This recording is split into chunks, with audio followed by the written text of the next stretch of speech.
Hello viewers, welcome back to my channel good thing. कैसे आप लोग? आशा करती हूँ आप सब अच्छे होंगे, स्वस्थ होंगे और अपनी लाइफ में आगे बढ़ रहे होंगे।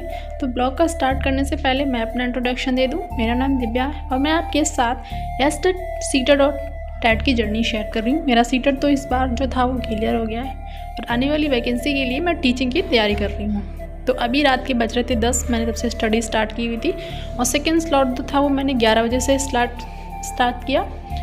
वही मैंने वीडियो आपके साथ शेयर किया हुआ है। तो जो मेरी बची हुई साइंस की क्लासेस थी, आज मैं उसे कंप्लीट करने का जो मेरा चैलेंज था मैं उसे कंप्लीट कर लूँगी। उसके बाद कल से मैं मैथ की क्लासेस लूँगी। मैथ के साथ साथ मैं 3 सेगमेंट लेके चलूँगी और अपनी तैयारी में धीरे धीरे अपना टाइम बढ़ाएंगे और अपनी तैयारी को आगे बढ़ाएंगे। कहावत है ना कि मंजिल उन्हीं को मिलती है जिनके सपनों में जान होती है और पंखों से कुछ नहीं होता, हौसले से उड़ान होती है। तो अपनी उम्मीद, अपने हौसले इतने बुलंद रखेंगे कि हमें कामयाबी ज़रूर मिलेगी। तो चलिए, इसी के साथ मैं अपनी क्लास ख़त्म कर ली मैंने और अब मैं दिखाती हूँ कितना बज रहा है। तो टाइम जो रहा था वो 12 बज रहे थे और मेरा साइंस के जो पोर्शन था वो कंप्लीट हो चुका था और यहाँ मैंने 2 घंटे की क्लास अच्छे से ले ली है और मुझे अब लग रही थी नींद और साथ में मुझे भूख भी लग रही थी। तो मैं अपना रिविज़न करते करते खा रही थी। उसके बाद फिर मैं सुबह उठी थी लेट आज, तो बज गए थे 7। तो मैंने सोचा पहले घर का काम ही निपटा लेती हूँ, नहीं तो 1 घंटे बाद मुझे उठना ही है। अगर मैं ये काम निपटा लूँगी तो मैं उधर 2-3 घंटे पढ़ लूँगी। अब पढ़ाई बीच बीच में डिस्टर्बेंस होता है, एक साथ अगर 2-3 घंटे पढ़ती हूँ तो अच्छी पढ़ाई हो जाती है। इसीलिए पहले मैंने किचन के सारे काम निपटाए, उसके बाद मैंने मॉर्निंग की स्टडी की थी। तो यहाँ मैंने चाय चढ़ा दी थी। उसके बाद फिर मैं दूध लाई थी, चाय में दूध डाला। दूध डालने के बाद उससे पहले मैंने पानी गर्म किया था। मैं पानी गर्म ज़रूर पीती हूँ, सुबह सुबह सबको पीना चाहिए, हमारे स्वास्थ्य के लिए बहुत लाभदायक होता है। मॉर्निंग का गुनगुना पानी जो हमें हमारी सेहत के लिए बहुत ही ज़्यादा लाभदायक होता है। एक मुझे अलग सी एनर्जी देता है जब मैं गर्म पानी पीती हूँ। फिर उसके बाद बनाई थी मैंने चाय। तो चाय रखने के बाद मैंने फिर लगा दी पूरे घर में झाड़ू, क्योंकि चाय बनने में 10 मिनट लगेंगे, उतनी देर में मेरी झाड़ू भी लग जाएगी और मेरा एक काम ये अच्छे से हो जाएगा।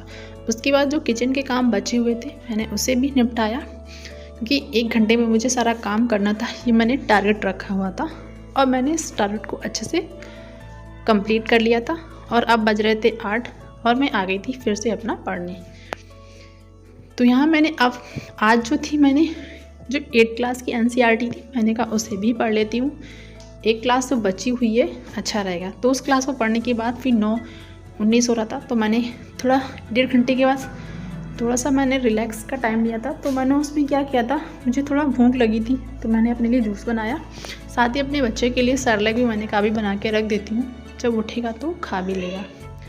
इससे क्या हुआ, मैंने 10 मिनट का 5 मिनट का जो था थोड़ा मुझे रिलैक्स भी मिल गया और साथ ही मैंने अपना थोड़ा काम भी कर लिया। तो इस तरीके से बीच बीच में मैं उठ के अपना काम भी करती रहती हूँ। तो यहाँ जो मैंने जूस था मैंने उसको पिया, मुझे थोड़ा एनर्जी मिली, मैं फिर से अपना पढ़ने चली गई थी। फिर यहाँ मैं आ चुकी थी 9:20 से मैंने फिर से स्टडी स्टार्ट कर दी थी अपनी क्लासेस को लेने के लिए। और अब मैंने अपना टारगेट किया है कि मैं 11 बजे तक पढ़ूँगी। मतलब जब तक घर का कोई नहीं उठता तब तक मैं पढ़ लूँगी। तो सबको जाना होगा तो उससे 1 घंटे पहले मैं खाना पीना बना दूँगी, नहा धो लूँगी, यही टारगेट रखा है।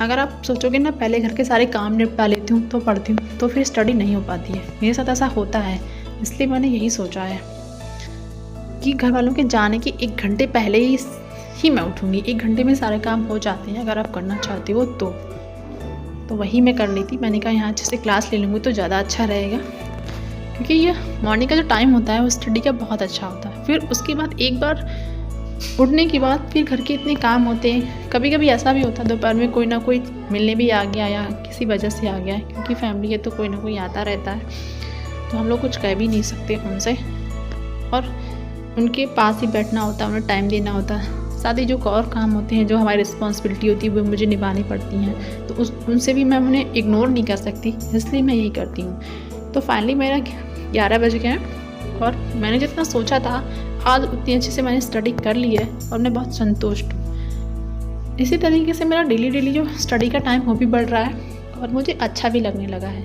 कि मैंने एक टारगेट बनाया है कि मुझे इतने दिन में NCERT ख़त्म करना है, फिर मुझे इतने दिन मैथ की जो NCERT बुक्स वो ख़त्म करना है।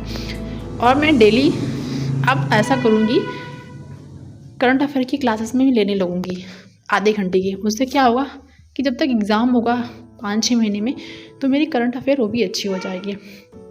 और यहाँ मैंने अपना काम करने के बाद मैंने अपना रूम अच्छे से क्लीन कर लिया है। क्लीन करने के बाद फिर मैंने घर के सारे काम निपटाए थे, तो मैंने वीडियो भी शूट नहीं कर पाया था।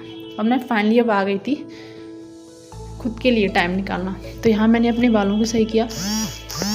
फिर मुझे ज़्यादा कुछ काम नहीं था क्योंकि मैंने अपनी बेबी को सुला दिया था। उसके बाद फिर मुझे पढ़ना ही था, तो मैंने सोचा जो मैंने पढ़ा हुआ है रात को और मैंने सुबह जो क्लासेस ली हुई हैं मैं उसका रिवीजन कर लेती हूँ, क्योंकि रिवीजन करना बहुत ज़रूरी होता पढ़ने से ज़्यादा। क्योंकि जो आपने पढ़ा है वो आपको अच्छे से तैयार है, ये भी तो ज़रूरी होता है। नहीं तो पढ़ ही लेते हैं, हमारी बुक्स में नोट्स तो बहुत कुछ होता है लेकिन हमारे माइंड में नहीं होता है, तो हम एग्ज़ाम में करेंगे क्या। इसलिए पहले मैंने उस सारे सिलेबस का दोबारा रिवीजन किया अच्छे से, क्योंकि अब मेरा बेटा 2 घंटे सो भी लेगा और मैं अच्छे से उतना अपना रिवीजन कर भी लूँगी। तो चलिए मैं रिवीजन कर लेती हूँ, फिर आप लोगों से मिलती हूँ।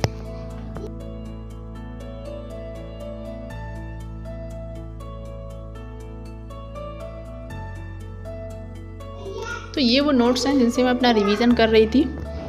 और नोट्स जो होते हैं हमेशा शॉर्ट में बनाने चाहिए और हमेशा नोट्स अपने ही बनाने चाहिए, क्योंकि अपने नोट्स पढ़ने में ज़्यादा सुविधा रहती है दूसरों की अपेक्षा। उसके बाद मैं आ गई थी छत पे कपड़े देखने, कपड़े सूखे हैं कि नहीं।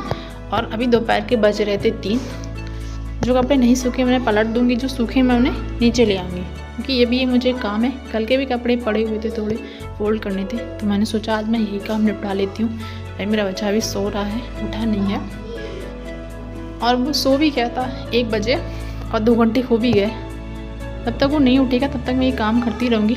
जब वो उठ जाएगा तब फिर मैं उसे टाइम दूँगी, क्योंकि उसके बाद मेरे पास उसी के लिए टाइम होता है। मुझे खुद संभालना होता है। जब रात में मेरे हस्बैंड आएंगे तब उसे देखेंगे, तब मैं पढ़ूँगी। तो अभी मैं फ़िलहाल अपने सारे कपड़े अच्छे से रख देती हूँ, उसके बाद आप लोगों से मिलती हूँ मैं क्या करती हूँ। सोचा तो मैंने यही है कि अगर नहीं उठेगा तो मैं फिर से पढ़ूँगी। और इस टाइम मैंने अपनी बायोलॉजी की जो घटना चक्र की बुक ली हुई थी, जो प्रीवियस ईयर के क्वेश्चन पेपर होते हैं टीचिंग एग्ज़ाम में आए हुए, मैंने वही मंगवाई है। और उसी से मैं अपना बायो का जो मैं पोर्शन पढ़ लेती हूँ, तो इससे मैं प्रैक्टिस कर लेती हूँ। इससे मुझे पता चलता है कि हाँ मुझे किस तरह क्वेश्चन तैयार हो रहे हैं, मैं क्वेश्चन कर पा रही हूँ कि नहीं कर पा रही हूँ। तो ये चीज़ भी अच्छी होती है, इसे करना ज़रूर चाहिए, क्योंकि क्वेश्चन कैसे पूछा जाता है ये आपको ज़रूर पता होना चाहिए। यहाँ मैं फ़िलहाल बायोलॉजी की क्वेश्चन है उससे करूँगी प्रैक्टिस जब तक ये नहीं उठता है। उसके बाद फिर मैं जो भी टाइम है उसे दूंगी, क्योंकि अब 4 बज भी गए हैं लगभग, तो मुझे उठाना भी है। लेकिन मैं सोच रही हूँ चलो आधे घंटे और सो लेता है, रात में लेट सो लेगा कोई प्रॉब्लम नहीं है, क्योंकि तब सब लोग घर के होंगे, उसे संभाल भी लेंगे। तो इसी के साथ बात करते करते पता नहीं चला टाइम कब चला गया। आप लोग अपनी स्टडी किस तरह कर रहे हैं प्लीज़ बताइएगा ज़रूर, और टाइम टेबल ज़रूर फॉलो करिए, जो आपने टारगेट बनाया उसे अचीव करिए। तो इसी के साथ मिलते हैं नेक्स्ट वीडियो में। तब तक के लिए नमस्कार, बाय बाय। अपना ख्याल रखिए और अपनी स्टडी पे फोकस करिए। बाहरी चीज़ों की अपेक्षा अपनी पढ़ाई पर फोकस करिए, वो आपको अच्छा रिजल्ट देंगे। और साथ ही स्टडी है जो आपको समाज में इज्जत दिला सकती है, और आप जो हासिल करना चाहते हैं वो आप हासिल भी कर सकते हैं। तो चलिए इसी के साथ फिर से एक नए वीडियो के साथ आएंगे, एक नया टारगेट के साथ। आप भी इस टारगेट को फॉलो करिएगा। Bye bye.